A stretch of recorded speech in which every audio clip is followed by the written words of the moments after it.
Hola amigos, Dr. Labrunicky. In today's video, I'm going to help explain the Defensive Language Proficiency Test 5. I'm going to explain what it is, why you'd want to take it, and ways for you to practice your reading and listening skills in Spanish.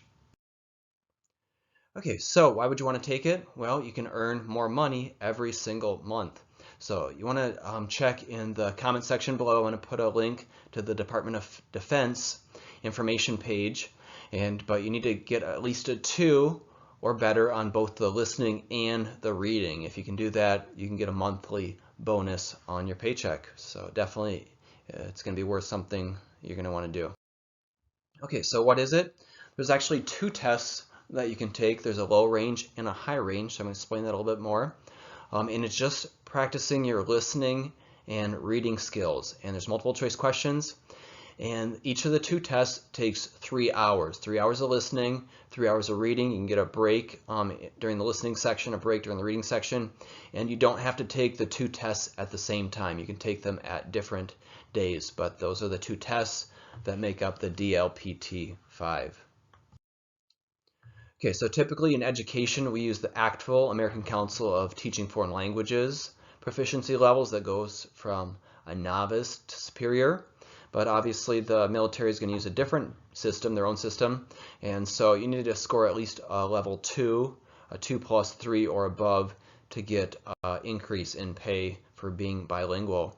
And so that puts you have to be at the advanced level in both your reading and your listening skills.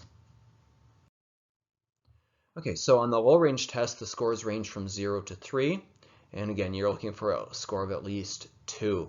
So for the listening section, there's going to be 60 questions and 30 clips and 2 minutes each. And then for the reading, there's going to be 60 questions with 40 passages. And there are going to be about 400 word passages that you're going to read. So they're going to do an in-depth job of testing your reading and listening skills in a second language. My video here is mostly going to help you practice ways to improve your Spanish reading and listening. And then what's the high range test? Well, you would have had to have taken the low range test first and scored at least a 3. And then you can take the high range test and see if you can score even higher. And on the high range test, the scores are 3, 3+, and 4. So this one is just slightly different.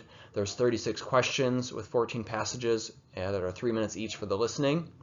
And then the reading is just a little bit longer. There's 36 questions, 14 passages that are about 500 words each. So that's the high range test.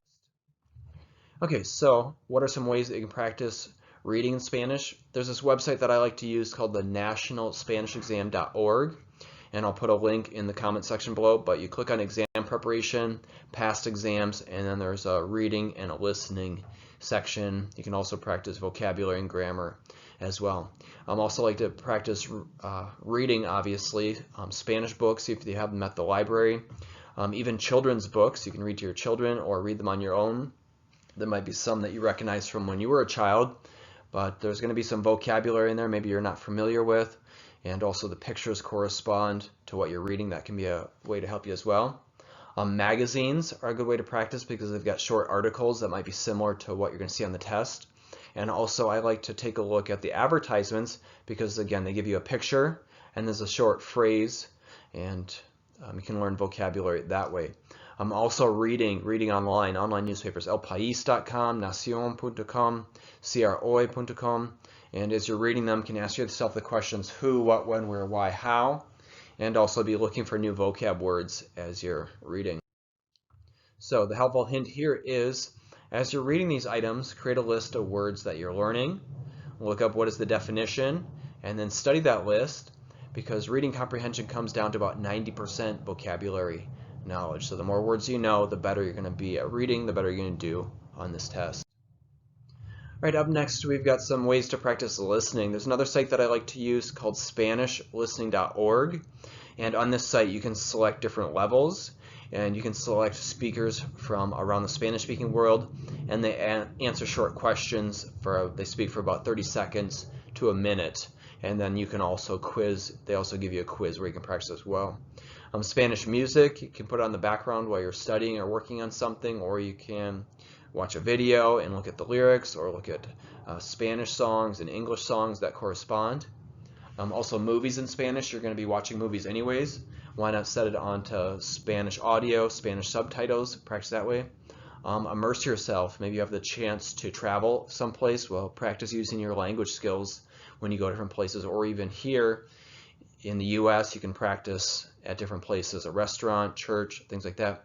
The news and weather, they speak at a rapid rate because they've got a lot of information that they want to get out to the viewers in a short amount of time, and so that's another good way to practice. And if you're watching it on a video, you can also put on the subtitles to help you as well. So those are 5 ways that you can practice your listening skills in Spanish. And my helpful hint here is to take notes during the test of what you're listening to, and then go back and refer to those notes to help you answer the questions. All right, that's all that I've got for you today. Hopefully that helped. And go ahead, click the subscribe button. You're going to get free access to all of my Spanish test prep videos. All right, buena suerte en el examen. Ciao. Hasta la vista.